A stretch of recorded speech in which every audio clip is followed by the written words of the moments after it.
అమ్మ ప్రేమ అనంతం. మన కోసం ఉదయాన్నే లేస్తుంది, అన్నీ చేస్తుంది, అందరి చేత పడుతుంది, మరలా మనం పడుకున్నాకే పడుకుంటుంది.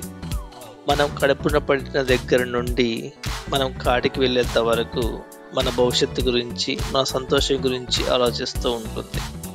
అమ్మ ఏం కోరుకుంటుంది? ఒక్కటే, తాము వృద్ధాప్యంలో ఉన్నప్పుడు మనం అండగా తోడుగా ఉండాలని. ఏ తల్లిదండ్రులైనా అదే కోరుకుంటారు. తమ కోరికలను అణుచుకొని మన కోరికలనే తమ కోరికలుగా భావిస్తూ వాటి కోసం తపన పడుతూ ఉంటారు. అమ్మకు ఏం చెప్పగలం? Happy mother's day. Love you మా. Happy mother's day again. Thank you for all.